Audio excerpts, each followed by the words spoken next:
Ripple's even said that if the SEC wants to dig up some more of this dirt, they need to file a separate lawsuit and start this whole thing over again. Yeah. I don't think Ripple obviously doesn't want that to happen, but I think they're just in some ways calling the SEC's bluff. And you know, in many ways, the SEC continues to lose in the different cases that they're in. So I don't know. It doesn't appear the case is going to get any stronger for the SEC against Ripple.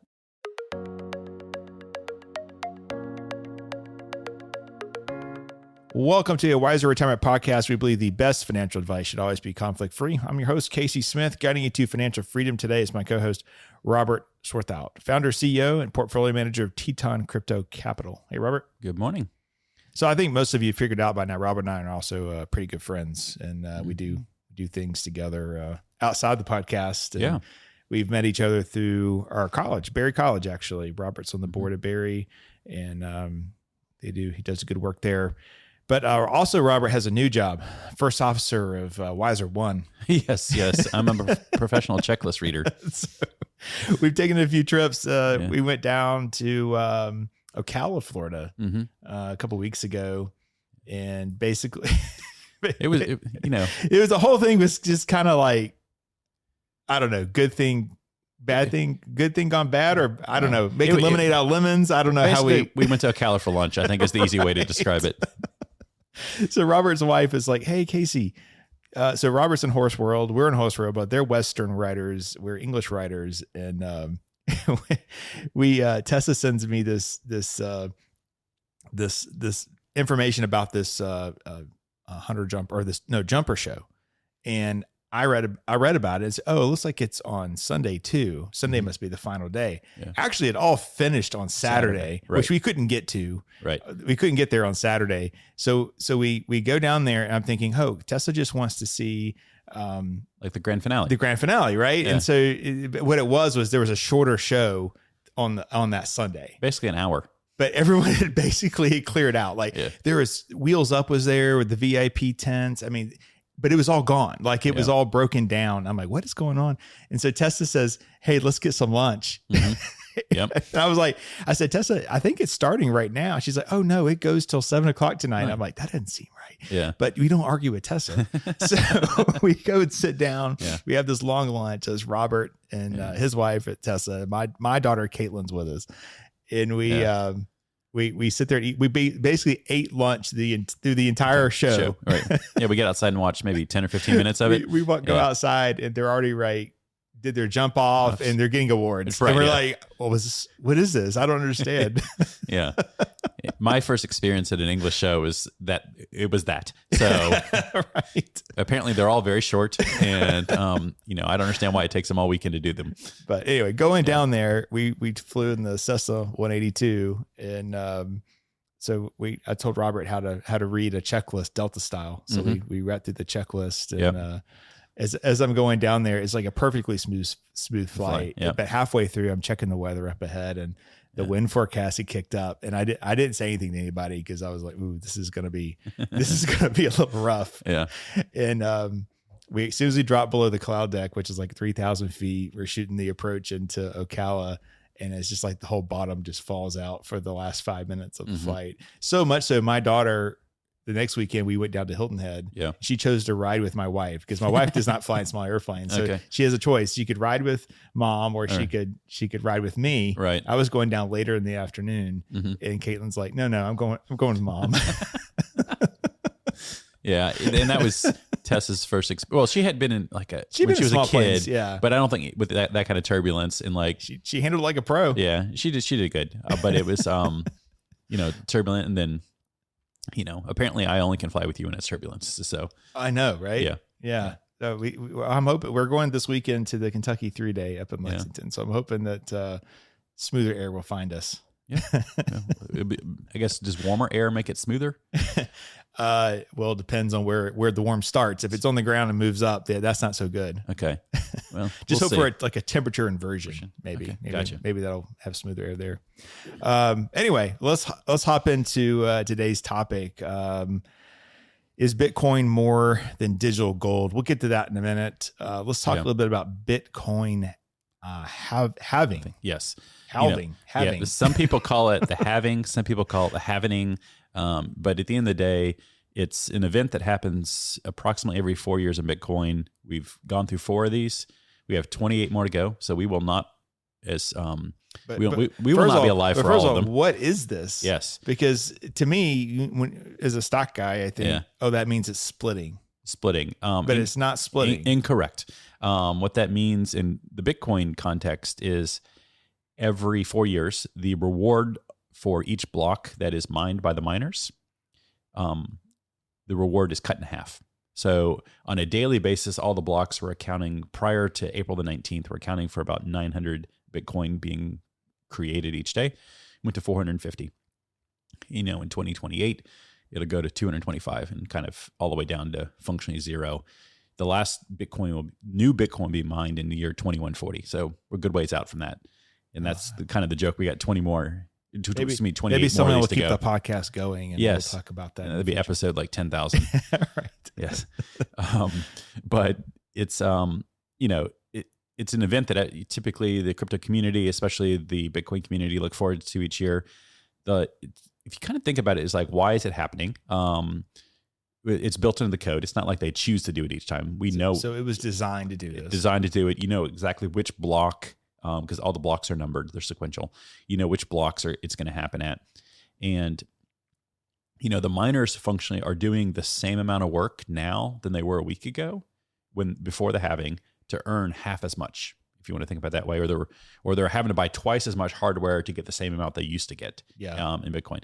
It kind of, in some ways, promotes the arms race that is the mining hardware, but also in an inverted way, it is inflationary to the price of Bitcoin because the miners they're unlikely to go buy double the hardware, right? Immediately. Right. So they want to it doesn't happen immediately. But if you look at 1 month out from Bitcoin halvings, the price is not always up. Sometimes it's down 10%. 4 data points here.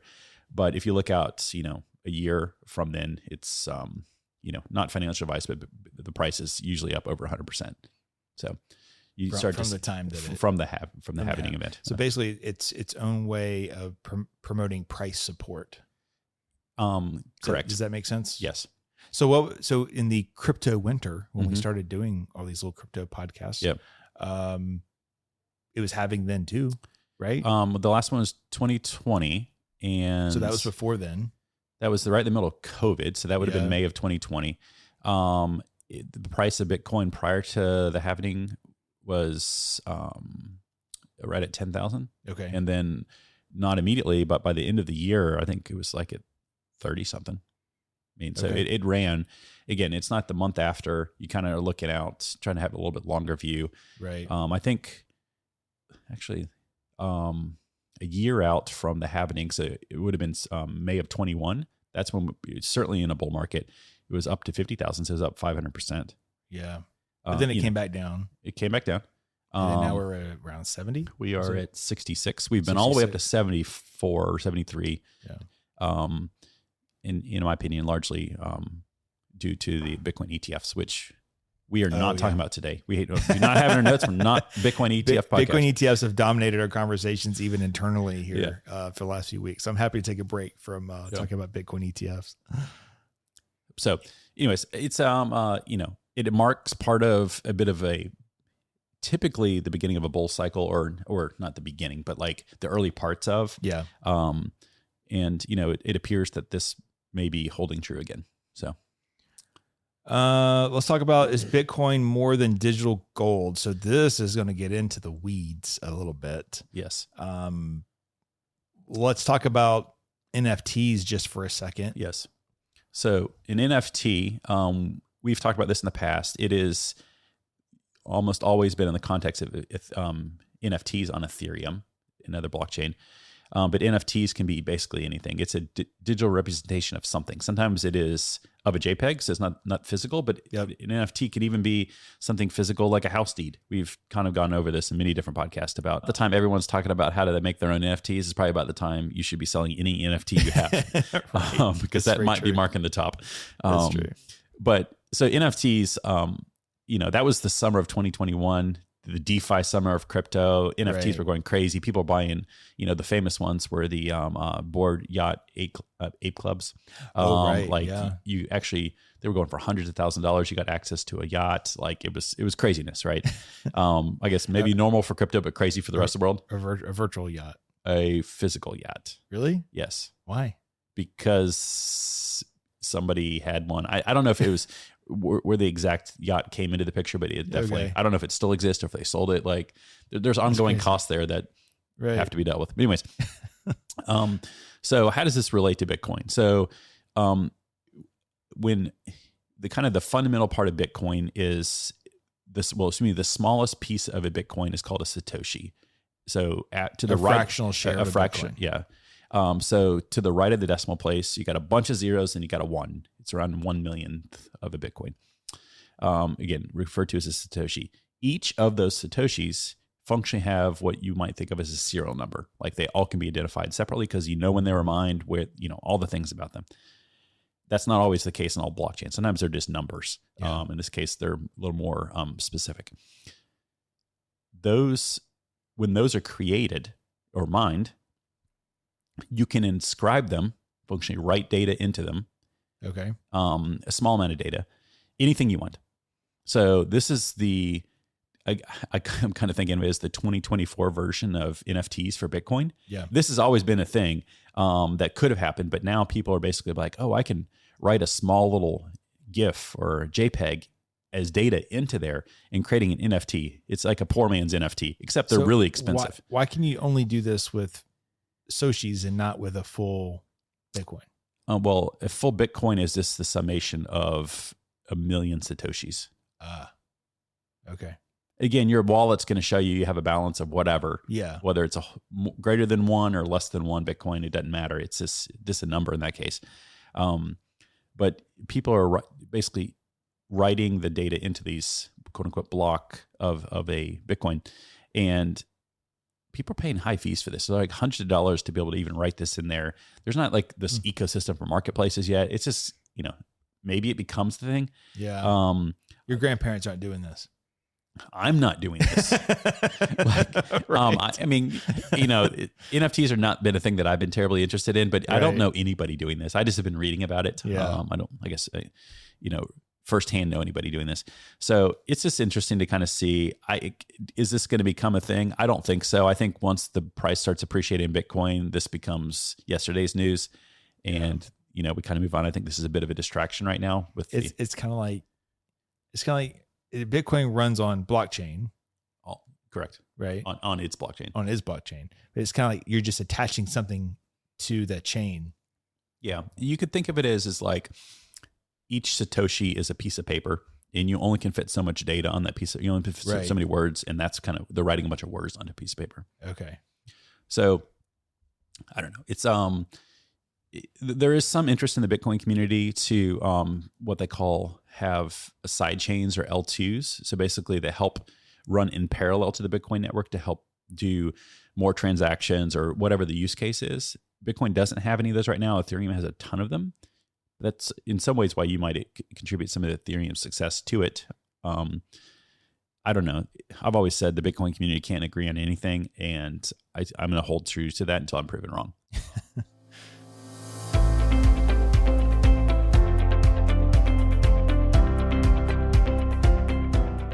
Are you curious why annuities keep coming up as a potential investment option? People are often told that annuities can effectively mitigate investment risks and help secure their financial future. However, annuities often benefit the salesperson and might not be the best choice for you as a consumer. To learn more about the various types of annuities, the negatives of owning them, and better investment alternatives, we have a free ebook on our website just for you. To download our ebook, Buyer Beware, Why Do They Keep Trying to Sell You That Annuity? Simply click the link in the episode notes or visit wiserinvestor.com/guides. Now let's get back to the episode.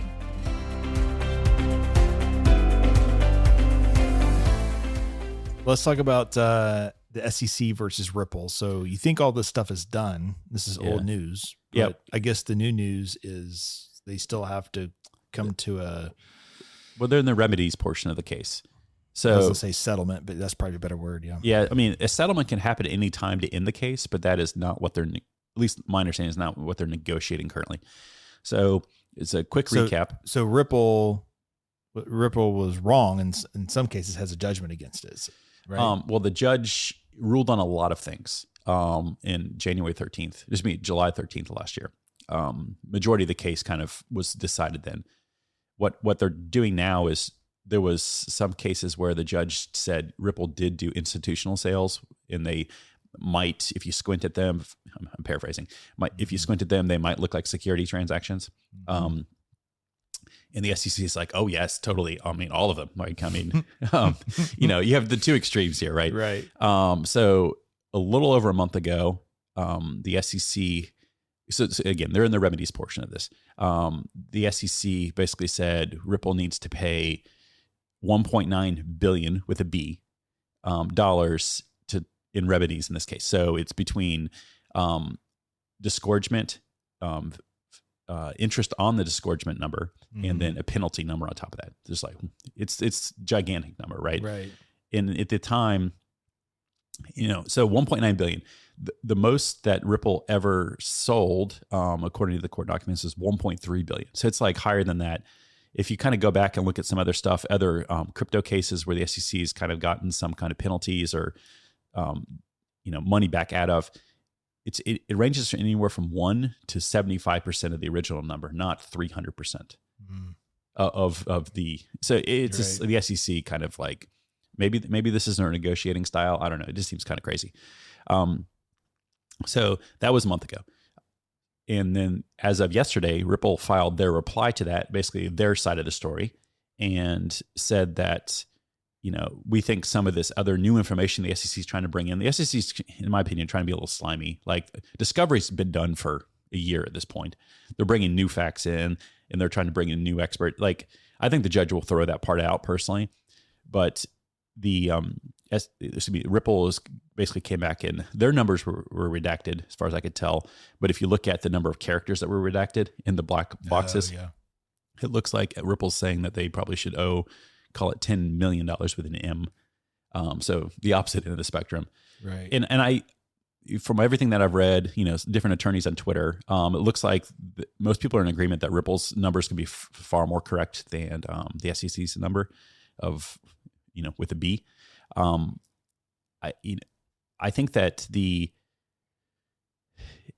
is there appeal coming? I don't know. Like, Ripple's even said that if the SEC wants to dig up some more of this dirt, they need to file a separate lawsuit and start this whole thing over again. Yeah. I don't think Ripple obviously doesn't want that to happen, but I think they're just in some ways calling the SEC's bluff. In many ways, the SEC continues to lose in the different cases that they're in. So I don't know. It doesn't appear the case is going to get any stronger for the SEC against Ripple. And at the end of the day, how is this affecting Ripple now? Because there wasn't really a huge price bump after. Well, Ripple, the company, XRP, the token. Yeah. So the whole market's down. I mean, XRP today is 54 cents. It was up at 70 cents on the market when Bitcoin was, 74,000. The lawsuit happened though, it was around 18. So that's still it fell. Yeah, it fell 50% in like 3 days. So, but the use of Ripple was so promising. How does that? I would say so. Basically, all of their business with their software products that use XRP, is outside the U.S. So, SEC can't do anything about that, or nor should they, even if it was in the U.S. In my opinion, their business is growing super strong. They do acquisitions. They announced that they're soon going to be launching a stable coin. Can you buy Ripple now on Coinbase? Well, XRP. I'm sorry, yes. XRP. Yes, you can buy. So it's tradable again because it was taken off for a while. It was taken off for a lot of places except for Uphold. That all came back within probably a month or two of the last July. But yeah, you're left with a market that still is got some uncertainty around it, even though if you listen to Ripple's marketing, everything's cleared up, right? Right. And for the most part, that's true. But there's still the overhang of this case. And is there going to be an appeal? Yeah. Even if there is an appeal, the time it actually takes to get to it, you're at the tail end of 2025. Like, I don't know. My gut tells me we have clearer and smarter heads prevailing at the SEC by then. Because Gensler, Biden would have to be reelected for Gensler to have any chance of staying. I was about to say, do you see how do you see that going forward? Do you see a more friendly crypto chair coming in at some point, or do you think it's just going to be the same old? Same old, because these are. I'm not gonna say these guys. These guys are smart guys. Gensler's, he was the youngest partner of Goldman Sachs. He's a smart dude. Yeah. But they're also, I don't know how much like forward thinking they are. Yeah, it's, I'll say this be very delicate. Gensler is very educated on crypto. He taught crypto classes at MIT. Oh, that's right. That's right. What he spoke and the words that came out of his mouth at MIT could not be anything more different than they are today when he talks about crypto. But it makes you wonder who's really controlling. What? Right. I mean, he is not in control. He's executing a strategy that, I don't know if he dreamt it up or someone dreamt it up for him, but it is pretty crazy. So to answer your question, I hesitate to say that it couldn't get any more worse, because I think things always can get more worse than you can imagine. But it seems pretty extreme right now. The people you think would be most concerned about this would be in the Treasury. Yes, and they have slowly become more open and talking about stablecoins. And Yellen recently, I think in the last month or two, said that there needs to be stablecoin regulation. So it's starting to get nudged in that way. We just need Larry to want stablecoin legislation, and we will get it. Wink, wink. So it's a, I don't know, Senator Loomis from Wyoming and Gillibrand, I think from New York, reintroduced their stablecoin bill. They've been on this for goodness, probably 2 years now. Yeah. They're, each revision gets longer. I mean, bills never are short, but it's, we're in a session of Congress that probably doesn't get much done because of the election cycle we're in. Right. But there is some rumor that potentially the stablecoin thing could be attached. In some ways, it might be viewed as pork to a bill. Apparently, the FAA has to get reauthorized at some point before the election, so that likely will happen. Right. So maybe it kind of gets tagged along on that. And there's one other one that's some other agency that has to be reauthorized. But I don't know. It's I'm hopeful that we've this feels like the darkest hour, right? Or we have maybe slightly come through that, and we're starting to see a light at the end of the tunnel of sorts. And maybe that is a new chairman. What's interesting, so it's some people don't know, is there's 5 chairs at the SEC. Chairman is the Gensler. He is basically the 5th. Okay. That's the appointed one. And they're actually all appointed, but so it's a five person vote, right? Whenever they decide to do something. It's largely been 2 Republicans and 2 Democrats, and Gensler being the 5th, being a Democrat appointee.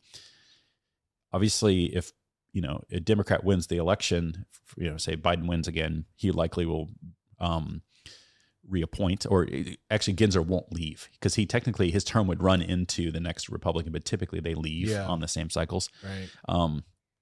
But what is off cycle is the other chairs. So they are appointed and approved by the Senate. So, the Senate is Democrat leaning right now, but Crenshaw is due to have her term expire in June, I believe. And she would have to be either reappointed or a new one would come along. And I'm being hopeful here. She is anti-crypto. I would love to see her leave personally. If she is replaced by somebody, and it would be the Senate deciding that, voting on it at least. There are certainly, it's not like Republicans and Democrats are for or against crypto, right? I mean, it's kind of an age thing more than anything else. My hope is a Democrat-leaning Senate that has enough crypto forward-thinking senators would help get a better chair in there. And granted, the SEC is not all about crypto. I get it. Yeah. But if I had my, if I could put my hands on that process and be able to kind of manipulate it, I would hope for that. We'll see. June the 5th is her date. So it's we'll see. It'll be an interesting summer. Obviously in the heat of what will be the startup of the presidential season there. Right. So time will tell. IRS has issued a new 1099-DA digital assets. Yeah. So even the IRS is getting ready for more and more crypto to be traded. Yeah. Looking at the draft of the form, it's very interesting. It looks pretty much the same until you get to the third block, which is not very far in, but it has broker type involved in transaction, a kiosk operator, digital asset payment processor, hosted wallet provider, or unhosted wallet provider, or other. And now when I saw that, I was like, okay, most people filling out this form are going to be out. So therefore, our CPAs are going to have to get on top of digital assets. They're going to have to understand how this stuff works. Most of them do not. Right. I mean, most of them don't even understand crypto, period. Right. And then like you start using these terms and you might as well just be talking in a foreign language that they don't understand. There is some discontent in the crypto community around this because this is the first official draft is my understanding, but there's some conversations that were had last year around kind of what became this draft, and some feedback was given around, for instance, the unhosted wallet provider. Yeah. And how they're kind of treating that as if it's a broker, like in the traditional sense, which it is not even the case. There's no one there to provide you your cost basis. Right? Correct. So I admittedly, I'm a little concerned with this form because I run a server that does stuff on the XRP network. I am a validator, so I receive transactions. I help validate them on the network. Not me. My machine does. Right. And at the end of the day, like this could make it where I would have to do reporting on these transactions. I don't know who they are. I don't really care who they are. I'm just part of the network. Yeah. So like that is something that if this goes through as is, big problem. I don't think that it'll make it there. Right. Heck, they could also decide that, this has 2025 on the top of it, that it's not even ready for 2025. It says a QSPIT number too. I didn't think cryptos had their own QSPIT number. Right. So it's like they took a template and they just been changing some words on it maybe here. Yeah. And the closest thing to a QSIP is going to be a ticker. I think of an intern. Yeah. But there's certainly cryptos that have the same ticker that are on different networks. So that's a little bit challenging from just write your 3 or 4 letter ticker. Sales traction ID number. Well, where's that box at? Because it's probably not big enough for what crypto would have as a transaction. Yeah, it's 11A. They give you a whole line. Okay, it might fit in that. Some of them are very, very long. Transfer in tax ID number, 12A. Yeah, I mean, how do you know their tax ID number? Is that's not no, that's not tax. That's TX ID. So transfer in the transaction ID. So that would exist. That's public. That's public. Okay. Yeah. So here's the thing. It's like they're asking for some information that does exist in crypto, other stuff that obviously doesn't apply currently. And at the end of the day, taxes in crypto are already difficult. Yeah. And then you're going to add this in. It's going to be challenging. There's an opportunity for someone to write some good software here. This will be advantage to being on like a Coinbase or something like that, because this stuff it'll get done for you. Will get done for you. But if you're out there on your own, this could be difficult. Yeah. And you're going to have to find somebody who specializes in doing that. Even if you can gather your information, you've been doing it your own, and then you have to go find your CPA and then have to figure out, this is a sit down meeting. This is not let me just shoot this in an email. So this is just another representation of how early and young the space is going through this kind of stuff. And, in some ways this is good to see. That means we're making progress. So, yeah, I think, well, it goes back to square box, go try to pull it into a round hole. I mean, QSIP number. There you go. Right. Yeah. Right. Well, I mean, everyone has to learn. Mm-hmm. I think your CPA learns more, you're learning more. That's how all this evolves. Mm-hmm. And my understanding is the IRS has not been as nearly as overt and challenging to work with as the SEC has been. Yeah. I mean, both government agencies of sorts here. But there are nonprofit organizations up in DC that are paid for by the industry in different ways. to help do education. So like there's the ability for them to be like smarter about these things. Right. And I think in some sense, they're just kind of like keeping an arm's length approach of, oh, you're for crypto, so you must be trying to be doing all the bad things. So we don't want your education, be my guess. Right. Unfortunately. I don't know. IRS, they're probably understaffed, I guess. I don't know. They could take some of the enforcement attorneys from the SEC because they got too many of those. Right. I just think, I don't know. If you inherited an IRA right now under the 10-year rule, they can't decide if you're supposed to take RMDs during the 10 years, if you can just wait till the 10th year. Huh. It's like, so then now they're so unorganized about it that they can't, they've already, if you didn't take an RMD last year, then you're in the clear. They've already cleared you for this year if you didn't take an RMD from your inherited IRA. So this is not surprising. They have bigger issues. The problem with the IRS sometimes, just like you see with the SEC and Congress and everyone else, is each agency's like, I feel like trying to say, no, I'm in charge of this. Mm-hmm. And so Congress basically said, hey, in Secure Act 2.0, if you inherit an IRA, you have 10 years to pull the money out. End of story. And the IRS goes, no. You have to have an RMD. But that's not what's in the legislation. So now Congress needs to clarify that what we meant was XYZ. Nothing until the 10th year, right. Or as you pull it out. So something like this in crypto is not surprising when it's not super clear on something. So. Unfortunately. But if they show up at your door, you just say, yes, sir. Yes, sir. That's right. Thank you for coming. Thank you for coming. Yeah. Here's my QSPIT number for my my XRP. But yes. Right. All right, Robert. Enjoyed it. Thanks for coming back on.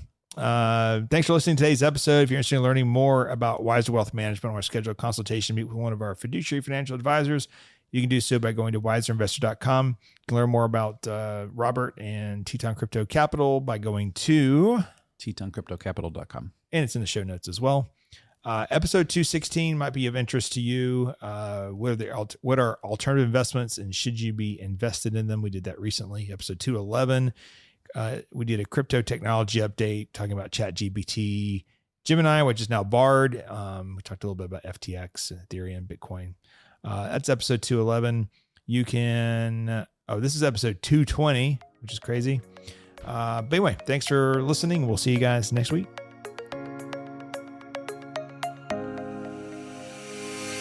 Thanks for listening to a Wiser Retirement podcast. We hope you enjoyed today's episode. Make sure to subscribe wherever you're listening. That way you don't miss any new episodes. We'd also appreciate if you could leave a rating and review. If you have any questions about anything that was discussed today, head to wiserinvestor.com and reach out. This episode was produced by Edward Resendez. This podcast is strictly for informational purposes only and is not to be considered as investment advice or a solicitation to buy or sell any financial products, securities, digital assets, or any other investment vehicles, or a basis to make any financial decisions. Wiser Wealth Management Incorporated is a registered investment advisor with the SEC. The host and or guest may personally own securities, digital assets, or other investment vehicles mentioned on this podcast. Neither the host nor guest of the show are compensated for their participation, and no referral fees are paid to or received by any host or guest for clients, listeners, or similar interests. Investments involve risk, and unless otherwise stated, are not guaranteed. Be sure to first consult with a qualified financial advisor, tax professional, insurance professional, and or legal professional before implementing any strategy discussed herein. Past performance is not indicative of future performance.